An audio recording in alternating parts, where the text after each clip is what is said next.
Yes guys, how's it going? Welcome back to your football predictions, the series where we try and predict all of the weekend's Premier League football. Those were my predictions up there from game week 10. I had a pretty decent week. I only got one correct score, but I got quite a few results right and did move up a few places in our online league, so I was pretty happy about that. As always, you guys did do better than me. Well done to Zuga, who won this week's online league. If you want to get involved in that, the link is down in the description. And thank you to everybody who commented on my YouTube video last week as well. I'll put some comments on screen now. Be sure to get your comments down below for your predictions for game week 11. And be sure to subscribe if you haven't already, because I will be back on Monday, because we have midweek games next week as well. So we'll have back-to-back Premier League predictions next week, so be sure you don't miss out on that. So we start things off on Friday night. Tomorrow night we have got Brentford taking on Brighton. So if you've got your fantasy football team or your predictions, be sure to get them done tomorrow. There is a Friday night game, and it is Brentford taking on Brighton. So Brentford have had a decent start to the season. Did not have a great game at the weekend, however, losing 5-1 against Newcastle. Actually scored early on, that got ruled out by VAR. At 2-0 down, they did get it back to 2-1. Ivan Toney scored the pen. Fantastic penalty record, and has been doing very well for Brentford this season, but it wasn't enough, and Newcastle went on to take all 3 points. Now taking on a Brighton side who obviously had a great start to the season under Graham Potter. He's now gone. The new manager, De Zerbi, is in. His first game was against Liverpool, which he drew 3-3, which I've no doubt he was very happy with, but they lost 1-0 against Spurs at the weekend and had moments in the game. The game itself was pretty boring, to be honest. Not a lot happened. Brighton, you could say, were maybe a little bit sloppy with the ball, and is that because Potter's gone? I would probably say not. He's only been gone 2 seconds, but playing a Spurs side who were decent, but now taking on a Brentford side who were at home, and that's who I've actually backed for this one. I've gone Brentford 2-1. I think it could be a close game. It's on the Friday. It's on TV. I reckon there could be a few goals, but I've gone Brentford there. On to the Saturday now at 12:30. We have got Leicester taking on Crystal Palace. So Leicester have not had the greatest start to the season. 20th place. There's been quite a lot of laughs online about the fact that you can apply to have your birthday message read out at half-time, and Brenda Nout got declined her request, as in Brenda Nout. So that shows what the fans think of Brendan Rodgers at the moment. And they did try to get things back on track. They got a great win against Nottingham Forest, but, playing against Bournemouth, a promoted side, being 1-0 up and then losing 2-1 was not a great result for them. The flip side of that, Crystal Palace actually went 1-0 down in their game against Leeds, and they were the ones to bring it back 2-1. Edwards scored, and then Eze got a fantastic winner, running across the box, smashes it bottom left-hand corner, and it was Crystal Palace and Leeds had both, I think neither had won for 4 games or so, so it was a big one, and Crystal Palace got the win there, and I've gone 1-1. I still think there's a team in Leicester. We saw how they've played well. To think that James Maddison has had a really good season, despite the fact they're 20th in the league. There are players there who can win these games. It just isn't going their way. They were away from home against Bournemouth. Now back in front of the home fans. Maybe they can do something. But still, Crystal Palace are a good side. So, 1-1. On to the 3 o'clock kickoffs now. We have got Fulham taking on Bournemouth. So 2 promoted sides here. Fulham have had a fantastic start to the season since getting promoted. They had a fantastic start to the game against West Ham at the weekend when they went 1-0 up very quickly, but went on to lose 3-1. The Fulham manager was not happy about that one. The Pereira gave away a penalty to Dawson. They were wrestling in the box beforehand, and then Dawson did run into him a little bit, but he'd already been warned, and that was a pen. And then the Skamaka goal got allowed, even though it potentially hit his hand. And then the Antonio one definitely hit his hand, but apparently it was a different phase. And to be honest, there was loads of handball stuff this weekend. The one for Dan Burn at Newcastle, I think that was a dodgy one as well. And then you watched the Liverpool-Arsenal one where that one wasn't given, and then the Rashford one was given. It's all the fun of football at the minute. But anyway, Fulham lost, and they weren't happy about it. Taking on a Bournemouth side who started the season worse than Fulham did, but as I say, seemingly since Scott Parker's gone and Gary O'Neill's come in, it seems to be working an absolute treat, to be honest. As I say, going 1-0 down against the Leicester side, who haven't been on great form, but have still got very good players. And for Bournemouth to turn that around, Billings scored an absolute banger, and then Christie got the winner. So I have actually backed Bournemouth here. I've gone 2-1. I think Bournemouth are the team, riding that high at the moment. And I do think there will be goals here. I was tempted to go 1-0 or 0-0, but I think two promoted sides, and I'm hoping to see them both go for it as well. So, yeah, I've backed Bournemouth. On to the second of two 3 o'clock kickoffs on Saturday. There's more 2 o'clock kickoffs on Sunday than there is 3 o'clock Saturday kickoffs, which is very strange. But we have got Wolves taking on Nottingham Forest, two teams who have not had a good start of the season. Wolves sat in 18th, Nottingham Forest sat in 19th. Wolves have lost their last 3 games in a row. Obviously, we saw the manager go. They've got Steve Davis in as the interim manager at the moment, who actually spoke in his interview about how much he's loving it, although I'm pretty sure he wasn't loving it too much when they lost 3-0 against Chelsea at the weekend. The biggest cheer for one of the Chelsea players was when Diego Costa went off, and that was the Chelsea fans clapping him. Other than that, nothing really went well for them in that game. I mean, they did have a few early chances, but ultimately, I think Chelsea were just the better side. Taking on Nottingham Forest, who have had a tough start of the season. I mean, the start of the season all right, but since then, it hasn't been easy. I think they'll be happy to pick up the point at the weekend. The first point they've picked up in a long time, the 1-1 against Aston Villa at the weekend, or on Monday night, I should say. The game against Leicester was a big one that I mentioned they lost. I did actually say at the time that I partly felt like whoever lost that game between Leicester and Nottingham Forest, could that manager go? That was the opposite. Steve Cooper actually got given a new contract and was backed by the owners with that following that loss. They've spent a lot of money and they need to make it work. But I've backed the home team here. I've gone 1-0 Wolves. I mean, really, it's very tough to predict this one. It could go 1-0 either way, maybe a 1-1, but I think that Wolves are a better work team at the moment, just because Nottingham Forest are still trying to adjust to all of this. But they need to do it quick, because the season will go by fast. But yeah, 1-0 Wolves for me in that one. On to the 5:30 kickoff on Saturday, we have got Spurs taking on Everton. So as I mentioned, Spurs beat Brighton 1-0 at the weekend. Harry Kane scoring after about 20 minutes or so, and other than that, not a lot happened in that game, to be honest. Son did score, was given offside. Obviously, it was quite a sad time for Spurs in that game, as they'd lost one of their coaches, who sadly passed away, and Conte was clearly quite upset about that. But they went out there, they got the 3 points, and they're taking on an Everton side, who were another team who went 1-0 up at the weekend after 5 minutes, but lost against Manchester United 2-1. Ronaldo stole the headlines as he comes onto the pitch and scores a goal. Gets his 700th club goal, which is a crazy achievement. I think they said it was 20 years since he scored his first, which just shows, the longevity of that career.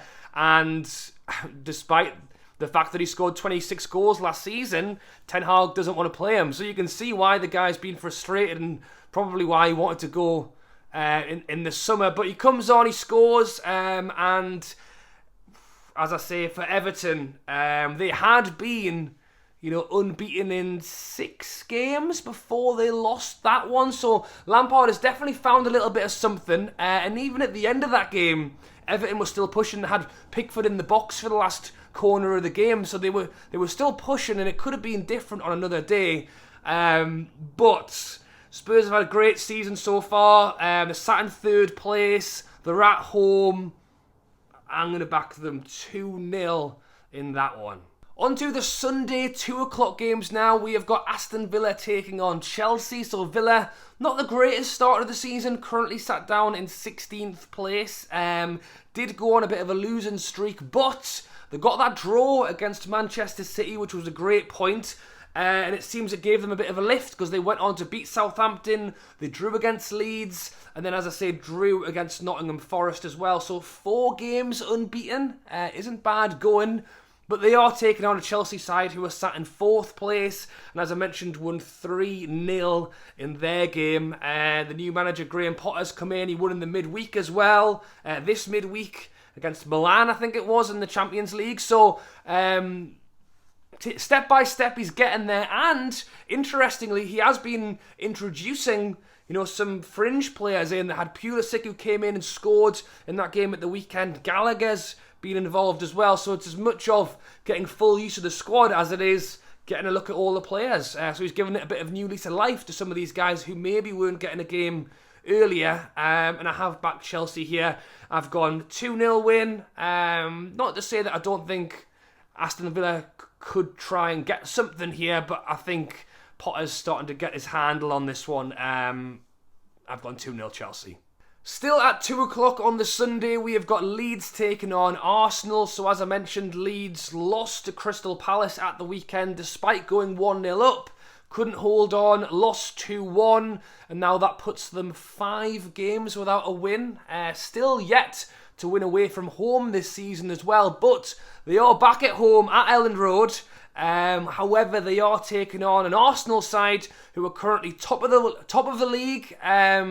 Beat Liverpool at the weekend. I know Liverpool aren't having the greatest time of things right now, but are still a very good side. Arsenal went 2-1 up, I think, in the first minute from Martinelli. Then it went 1-1.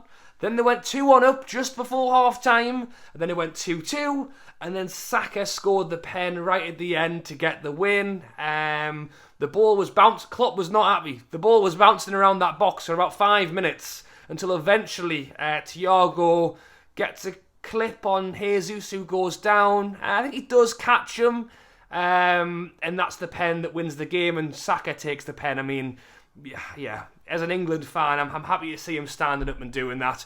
And as I say, Arsenal top of the league are looking really good, and Leeds are a team that I like. I like that they press high. I like that they get involved. But I think Arsenal could well just have a little bit too much firepower for them. So I've gone 3-1 Arsenal. Next up, still at 2 o'clock on the Sunday, we have got Manchester United taking on Newcastle. So Man United, as I mentioned, won 2-1 at the weekend after being 1-0 down. Anthony scores, Ronaldo scores, gets all the glory, and it's 3 points on the board. And they've had quite an up and down season, losing their first 2 games, won the next 4 in a row, lost against Manchester City, and then, as I say, came back and won 2-1 at the weekend. So still yet to draw this season.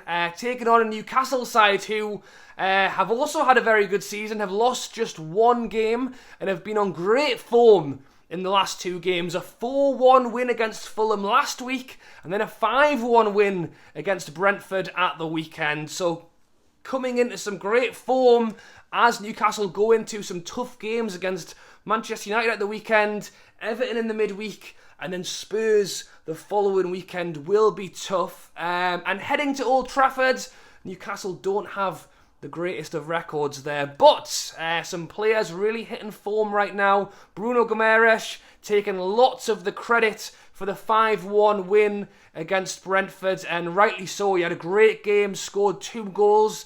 You've even got the likes of Murphy getting on the score sheet, who isn't one of the fan favourites, but is really showing that he can add to this side. And it's expected that both St Max and Joe Linton will be available for this Manchester United game, which is a huge boost to Newcastle to have this selection of players of what felt like a shallow squad at the start of the season is seemingly starting to click together. I am a Newcastle fan, and I think it will be a tough game down in Manchester at the weekend. I am going to go 1-1.